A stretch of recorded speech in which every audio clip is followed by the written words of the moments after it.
had this huge wood-fired plant. Actually, the forestry component has gone up to about 85%. So, and part of the permit says that we have to have 4 full-time foresters on our payroll to develop and administer a forest harvesting plan. And for years, we were the strictest thing in town. I mean, and 100 years ago, you were 25%. That's right. Yeah. But don't those restrictions apply to wood purchased from within Vermont, which Correct. is only half your wood? So you can purchase the wood you purchase from New York State. It doesn't have those same partisan requirements, but standards on New it. York has some, but they're not as strict as ours, frankly. And Rygate's also split, but not with New York. It's New Hampshire, right? And that's part of the balance that we have to strike, is making sure that we're not just pushing people to get their fuel from out of Vermont because the standards are so high. Yeah, and as I say though, and I don't have you because the Northern Forest Center, located in New Hampshire, is looking at this very thing across the 4 states. That's right. For all the northern forests. So then, they're proposing stuff that That's what's needed. wouldn't have that negative There's effect. a regional conversation. Yeah, about because that. we recognize it's a regional issue. Yeah. It's complicated because the states are really very different right now politically. and they're very different. John, you say that you used to shut down at night and start up. How long does that startup process take? And what's the impact of that in terms of all different kinds of pollutants and how long does it take you to get up to a sustainable output? And what's your maximum output? Okay. It depends on how long we've been shut down, how long it takes to warm up. On an overnight shutdown, we can warm up the boiler and get it online in 3 hours. Originally, our only option was to warm up with No. 2 fuel oil.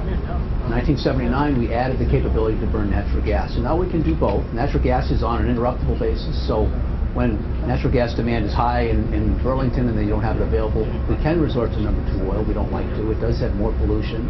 It's a lot harder to work with, and it costs more.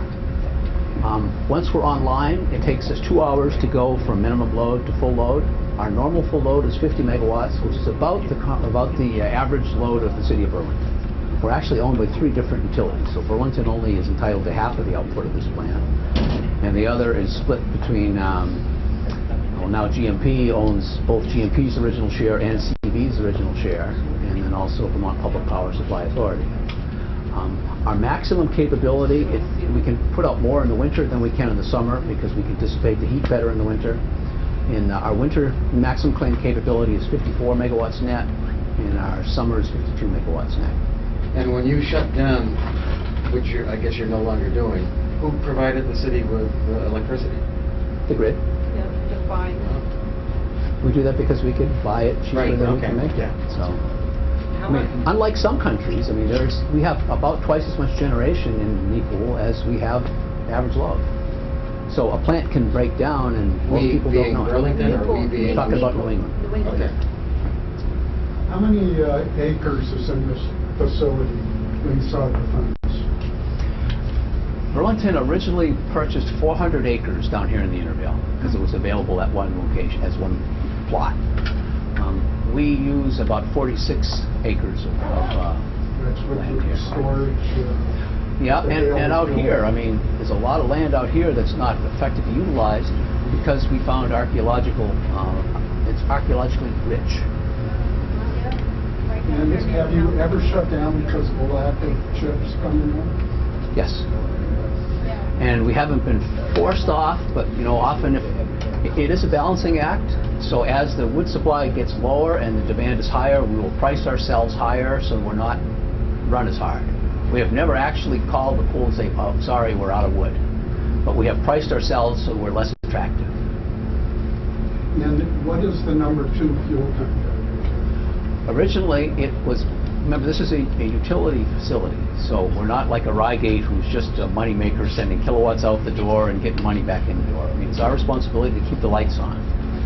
And if there's an emergency where the wood chips are not available or the wood feed system is broken or something, we can operate the plant at 30% load on No. 2 fuel oil. That's a 350,000 gallon tank that would run us for a week at minimum load. Now that we have the natural gas line, we can make 100% load on gas when it's available, 100% load on wood, and 30% on fuel oil. Back when we had the big ice storm, it was a challenge. And we could not get enough wood, we couldn't get enough oil, we couldn't get enough gas. But by burning all three fuels, and at the time we had 3 transmission lines, 2 of those were down, we still had 1. So we still were able to keep most of the lights on in Burlington. Yes, sir. John, the hydrostatic precipitator, Huh? is that why you can only, is that part of the reason you can only run 30% on the oil? Because No. if you come up Actually, with- back in the, when we were permitting the plant in the 80s, they thought fossil fuel was finite. And you were only able to build a plant that would burn 250 million BTUs an hour of fossil fuel. Now we know it's infinite. You don't have those restrictions anymore. And speaking of infinite fossil fuels, are you tempted to switch to natural gas? Never. Politically correct You know, we answer. did. Economically? Well, I mean, that's economic more than anything. Yeah.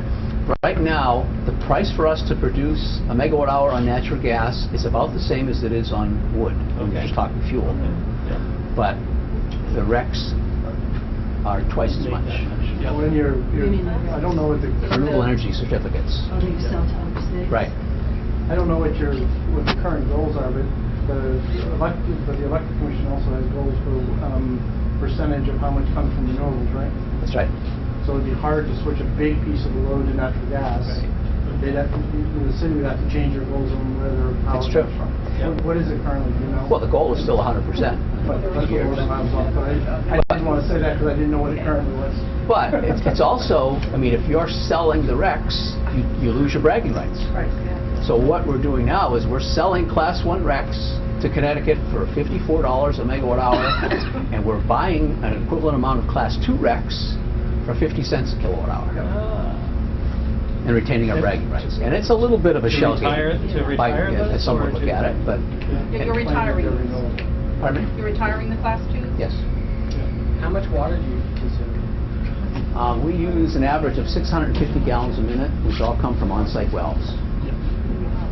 We get it from one well right now. Can you annualize that? Pardon me? How much do you use a year roughly? Oh, I don't know. Well, they don't run 24/7, right? Would you say It's 2 Burlington, million gallons a day. John, would you say Burlington's lucky to have this facility? I mean, you mentioned an ice storm, and if the grid goes down seriously, because you're located so locally, I mean, almost downtown, would you say that the Burlington citizens, consumers are lucky to have you? I think so, but I may be biased. So how long were Burlington citizens out during the ice storm? Pardon me? How long were how long were people out in, how long were people without power in Burlington to the ice storm? Yeah, but the Some vast weren't at all, as majority far of as I that know. And some, it was a lot shorter than it was in other parts of the state. The vast majority of that was frost. I mean, it wasn't. No, I know, but that's what I mean. But I wasn't out that long either. You didn't live here. No, but I lived in yeah, I know, but I had ice. Wildly different from an hour in a neighborhood like mine to a couple of days where some of those major lines went across Centennial. Well, right. So it's about line drop Is that about the right range from your memory? And a lot of it was a transmission issue. And now, a couple of years ago, Yeah, it was a huge line drop. up until a couple of years ago, we only had 3 transmission lines that went out of here, and they all connected to GMP's lines. 2 years ago, Burlington Electric added another 5 lines. So now we have a total of 8 lines. Obviously, the more you have, and many of those are, some of those are underground, the more robust you are. But there's other benefits to a town to have a, I mean, I don't care if you build any more biomass plants in Vermont, because the more you build, the more competitive the fuel's going to be, and we're going to have to pay more. But I just hope it's not decided not to build them because we did a bad job. What voltage do you go out at 115? Pardon me? What voltage do you go out at 115? We generate at 13,800. We step it up to 34,500. So 1, 2, 3, 4 of the lines go out at 34.5 kV, and 4 of them go out at 13.8 kV. But some of the other benefits are is that, you know, since this plant was built, we put $300 million into the local economy that would have gone Pennsylvania for coal, or Alberta for oil, or whatever. We've created over 100 jobs. Most of those are out in the wood procurement area, where that area needs some support. Yeah, we shut down. How many run the plant? We have a total of 4 40 employees. Half of those are operators. On any given shift, we have 4 people operating the plant, and we have 5 shifts. We have our own maintenance people, we have our own foresters, we have our own stockroom and storekeepers and technical experts and that type of thing. Excuse me, John, could you just give a sense of the efficiency issue that as I understood it, you have 10% of what you produce is used to run the plant, right? Yeah. And then there's 40% that we lose because we can't manage to find a solution for the cogeneration. Is that correct? That's right. And so of what you totally produce, what's about what you are able to... About 25%. About 25%. Of the energy in the wood ends up going out the wire. And if we were able to use the 40%, then the calculation It would... depends how you use it. I mean, if you're counting heat BTUs, Right. same as electric BTUs, it would Right. go up proportionally. Proportional. 90 degrees Celsius. Yeah. And 25% sounds low, but when you look at it, biomass plants it's difficult because we don't have economies of scale, because from the power plant perspective, we're tiny. You know, a big plant like Vermont Yankee can put in more feed water heaters and more air heaters, all this stuff to extract as many BTUs as possible. And there's still a plant that size, a nuclear plant is in the low 30s. So it's not tremendously more expensive. Right. I mean, The other thing to note, yeah, like coal, oil, those are all the same, Right. same 30%. efficiencies. Yeah. Yeah. But wind, using you the know, same name it. steam technology, and that's what's... You're also dispatchable. They tell you when to shut down or when to come up, as opposed to like solar or wind. That's where- right. And you can put the energy where you need it, That's right. which from a utility perspective has some extra value. You have a usable 25%. I what? You have a usable 25%. Correct. Yeah. It does need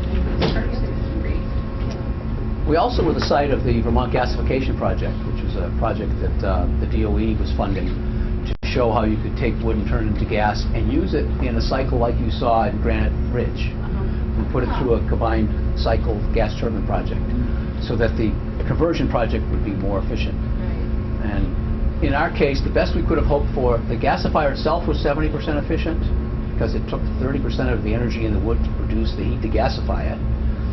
And if you had a combined cycle plant, which was 50% efficient, matched up with a 70% source, it would be 35% efficient. So it would be 35 instead of 25, which is still a huge improvement, but it's not a light year. But if we could find a solution for the 40, you'd really be up there. That's right. But you wouldn't have that if you had something like, it wouldn't be nearly as big if you had a cycle like Granite State. What kind of schedule do you guys have?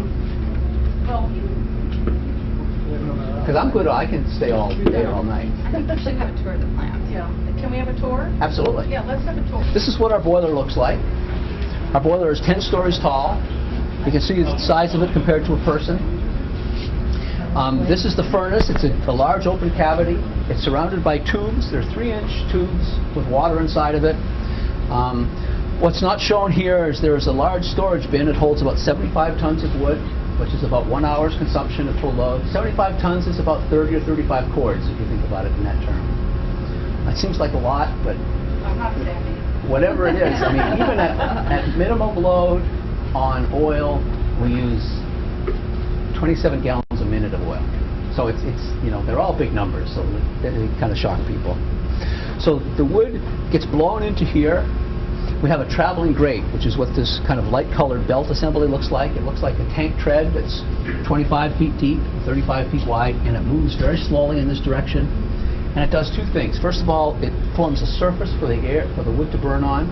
We take combustion air and heat it up to 500 degrees with flue gas that would otherwise waste that heat up the boiler, up the chimney. And it also is an automatic ash removal system. About 10% of the ash we make is bottom ash. It's the heavy ash that stays at the bottom of the furnace after combustion.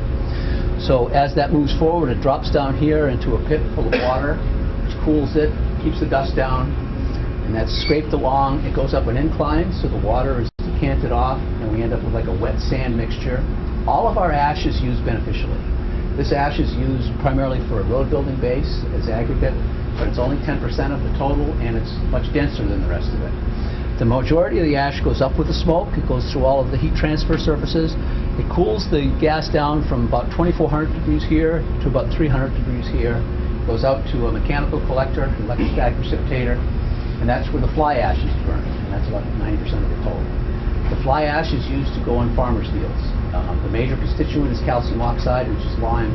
Farmers have acidic land. It becomes more so because of the acid rain from the Midwest, so they need to put some kind of high pH additive in there to keep it in the right range, depending on what they're growing. Years ago, they always used lime and limestone. Now it's mostly wood ash. It's been classified as organic.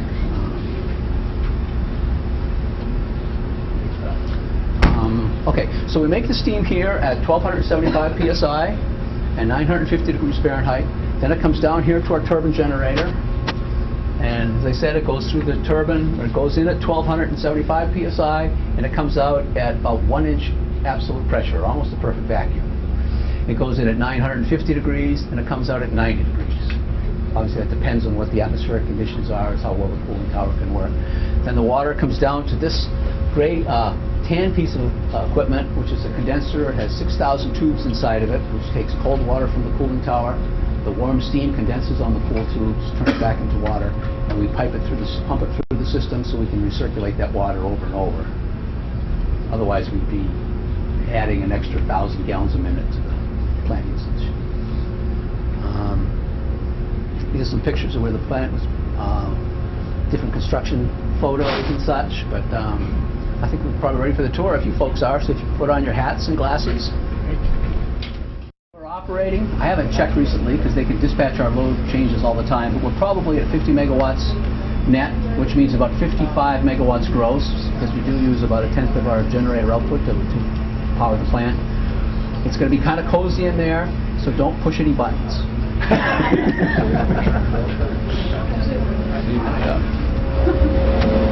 when I was working for that, John, I built a plant very similar.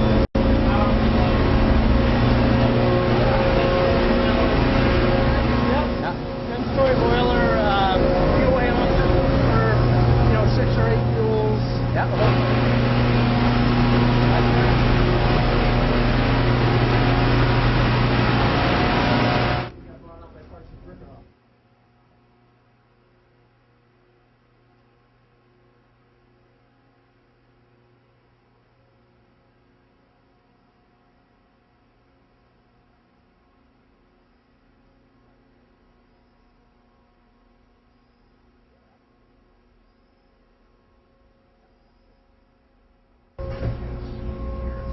Thanks.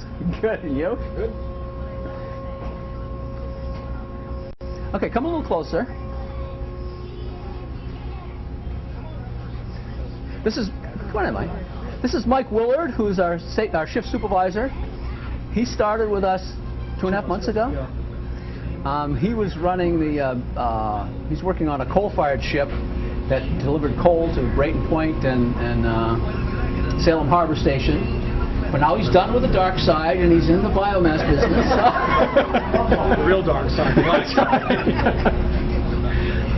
So he's been training for the last month and a half, and basically just went on his own here about a week and a half ago. We're currently operating at 50 megawatts. You can see the screens up here. The ones on the left are of the wood supply system. The conveyors are handling about 75 tons an hour of wood. So if you get a plug up in the middle of the night, you've only got 4 people on shift on the site. It's a 46-acre site for 4 people. If you get a plug up, you can make a real big mess real quick. So it helps them to be able to monitor that continually and double check that things are going like they're supposed to. The other ones are basically for security reasons, so we can tell who's coming in the gate, because they are who they say they are.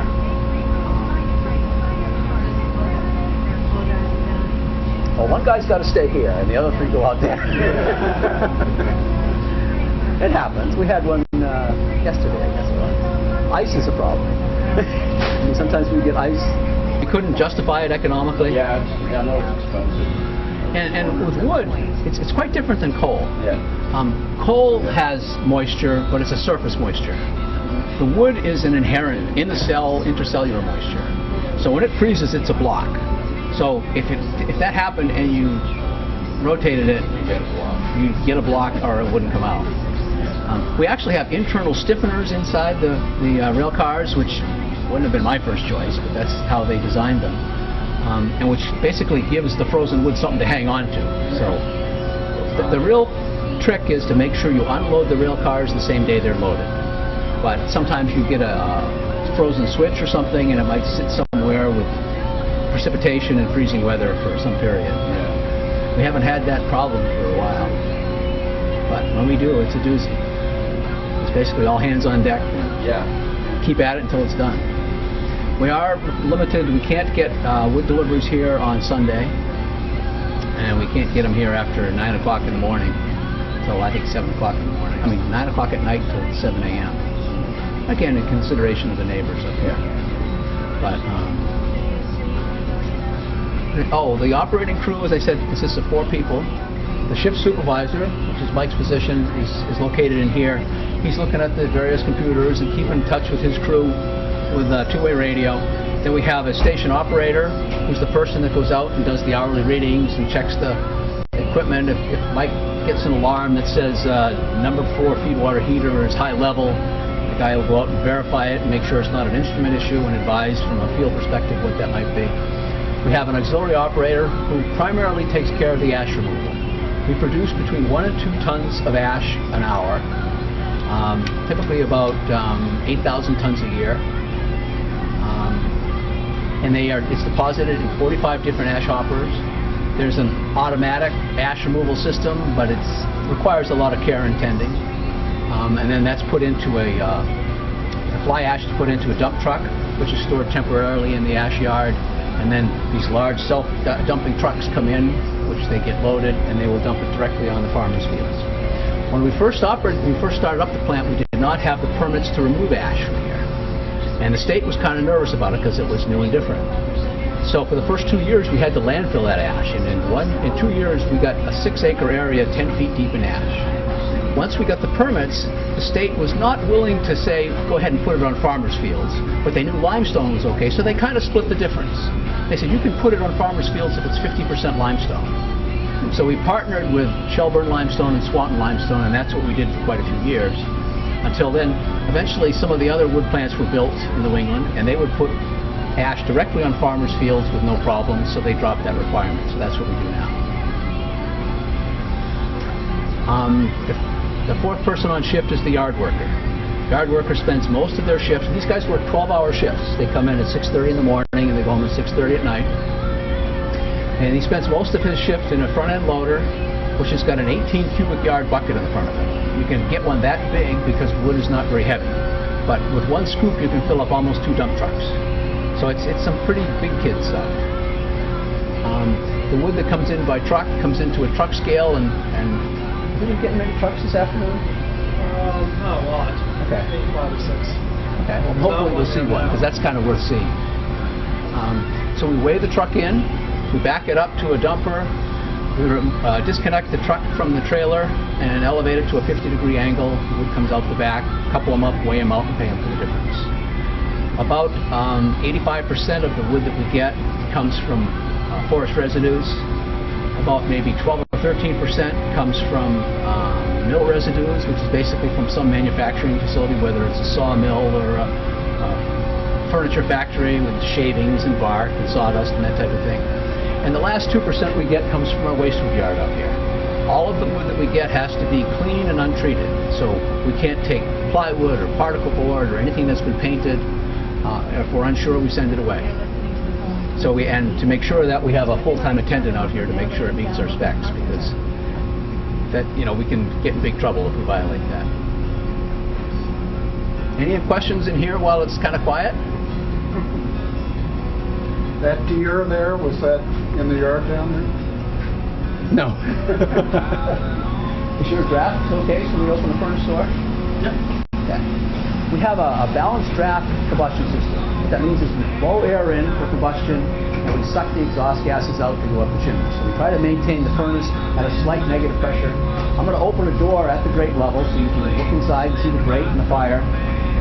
Normally when I do that, air will go in, but it's not ironclad. Sometimes you'll get a puff. So the moral of the story is don't put your face too close to the door. It's tough. Yes, it's tough on beers.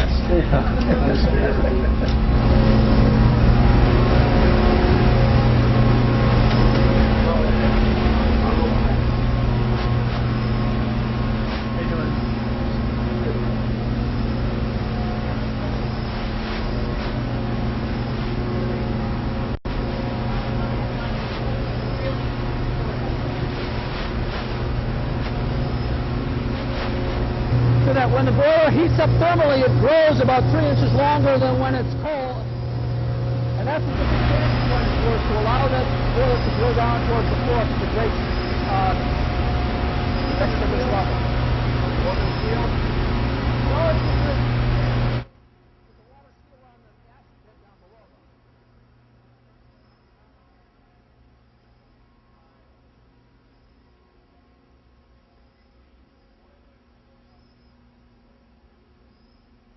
Okay, what you're looking at is the grate. You have to get pretty low to be able to see the fire.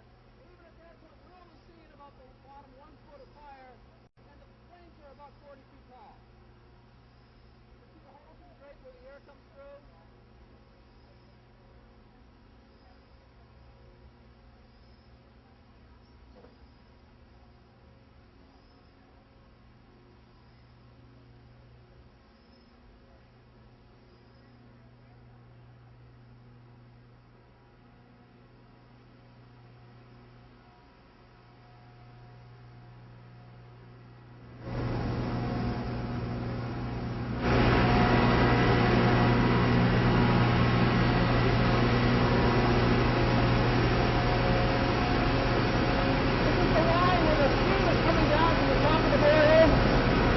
The pipe itself is only 12 inches in diameter, 1 inch thick. It has to be a special alloy because of the high temperature, but it has 6 inches of insulation, so that's why it looks so big. But if you were to look underneath, that pipe would be actually glowing red from the temperature of the steam. The steam comes down here, underneath the floor. You see the turbine generator is on its own foundation. It's separate from the rest of the building. It has its own piles, pile caps, and everything to keep the vibration from the turbine interfering with the building and vice versa. It comes up to 2 stop valves, which are located up here, which are normally wide open. After that, it goes to 5 control valves, and this is what one of them are. As the plant is going up in load, those valves will open sequentially until you get to the desired load.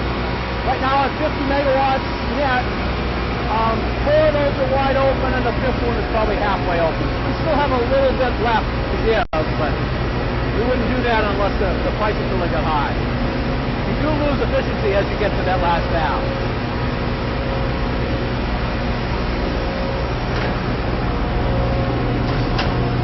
Fortunately, the plant is new enough that we don't have concerns about asbestos or PCBs. The turbine does turn at a constant speed of 3,600 revolutions per minute, and then it's directly connected to the generator where the mechanical energy is converted into electrical energy. We can look at that.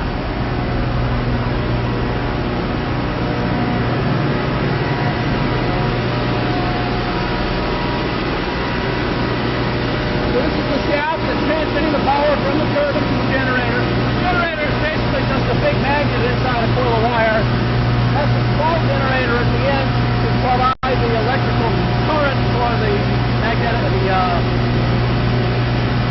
electromagnet inside the generator.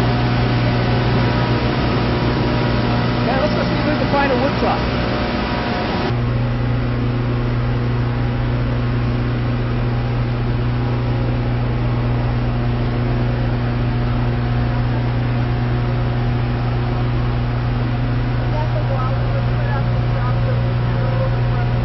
There. Instead of the wall, we put up the trestle enclosure up there. It looks like a big covered bridge. Okay, this is the wood yard out here. We can store up to 40,000 tons of wood out here. Right now, you can see we don't have anywhere near that. We've probably got about 5,000 or 6,000 tons. So I'm kind of glad to see the temperatures going up. We haven't had to price ourselves so we don't run as much. So I mean, all of yesterday, most of this week actually, prices have been up around $200 a megawatt hour. The average for November was 46. So it's a very different world. So you have to kind of be able to roll with the curve. when the trucks come in, our weigh scale is down here next to that little building. So we weigh the truck, the trailer, and the contents. And then the driver will back up here, disconnect the trailer, elevate it to a 50-degree angle, and the wood comes out the back. And he couples up, weighs out, and gets paid for the difference.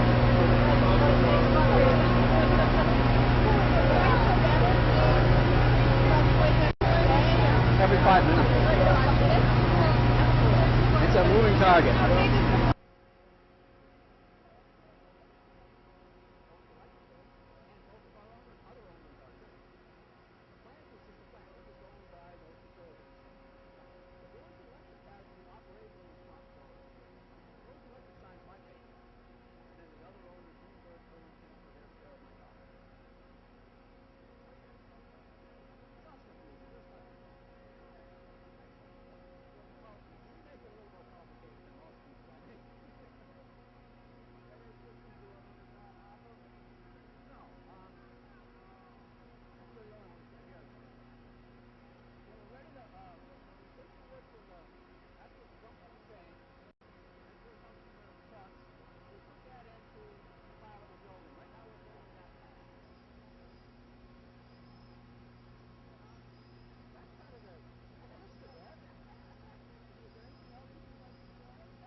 The hard way years ago that you have a limited shelf life on wood. So if you get a whole yard full of wood and you don't run, it gets old. It's like hay. It ferments, it decomposes, and it's a real problem. Roundwood you can keep forever. The other part is that with roundwood during mud season, which is a major issue for us, because mud season you can't get into the woods to get the wood. And you can't get on the roads. Exactly, the roads are posted. But now we have a good supply of roundwood out here. We can hire the same chippers to bring their equipment in here. It utilizes them, it helps us out, and we can store this stuff forever. And they ride in their thrill because they're working. Right. And from a regional perspective, just to spin a different piece off of that, of your non-chips, I don't know, it may be the biggest pain in the butt for McNeil. I don't know the answer, and we should say whatever it is. But the fact that we collect everybody's useless I love that. woody The trees. trash, the Christmas trees, and just everything else that they then chip up and run through this place. I don't know, that may not be very cost efficient for you, but as a community and an environmental, to right thing make to do. use of it, oh my God, people just love that McNeil does this for this. We're happy to do it. Yeah. And you may, I don't know if you were at Yes, the CSWD when we made the contract originally, but they used to take care of running that yard. Oh, I remember that, yeah. And we offered to do it. CSWD had to pay a subsidy for that wood. And we asked to get some of that if we took it over, and we are. And it's some of our lower cost wood. We do have to have a full-time attendant out there anytime it's open to make sure that we get the material that we're supposed to. We tried it without that, and we get truck batteries and scrap metal and all kinds of stuff. And we could get shot down for that. It's such a service to the community, and it's at least over Chittenden County the time in which people... They're dead. They are? Yeah. It's basically Chittenden County. They work, But we'll take it from anybody, really. I know. Whereas I was telling somebody after the ice storm, Pardon me? because I was running Verizon, and there was just so much. There What? was parking lot. Still, you guys were on, right? Oh, yeah. It took us a while. Yeah, that's right. But you know, from a siting commission standpoint, when you have those indirect benefits, Yeah. maybe it should somehow be factored in. Yeah. Normally we get maybe 10 or 20,000 tons of wood from here, which considered that we use 400,000 tons is a pretty small percentage. At the ice storm, we got 50,000 tons. And that's why you had these huge piles at Leddy Park and down at the Colchester launching ramp and things like that. It took us a long time. But the indirect benefits may, you can't calculate that as tons of chips. It's societal benefit. I once got a call from Staffordshire, England, who wanted to know if we wanted 20,000 tons of free chips. So I'm going to tell And I said, well, where do they source? And I said, well, here from England. I was on vacation. And I said, well, what's the rest of the story? And it was the was driving down the road. the horse disease they had, mad cow disease. And he said we had 500,000 cows we had to destroy, and we couldn't destroy them as fast as we killed them. So they put them in plastic bags and they put them in these wooden boxes until their incinerators could take care of the demand for the cows. And most of them weren't diseased; they were just at an age where they were susceptible. So they had this whole big bunch of boxes, and they chipped them up, and they had this big pile inside of 20,000 tons of wood chips, and wanted to know if we'd take it. And I said, there's no way. If there was a mad cow outbreak in Vermont or in the U.S. anywhere, it would be our fault, whether it was or not. This is the problem. You're like, Are there any other questions I didn't cover? So what's the lifetime of this plant? Good question. When we were designing the plant, typically you think in terms of 30 to 40 years, which is really a bean counter's number. And they want to know how to amortize the bonds and that type of thing. I worked in a plant in Rhode Island that started up in 1917 and was still running when I left in 1985. So it's indefinite so long as you maintain it? It is. The average life of a coal burner being retired in the U.S. today is 55 years old. And we have no retirement date on the calendar. I think half the problem is siting a plant, or at least half. And I think there's going to be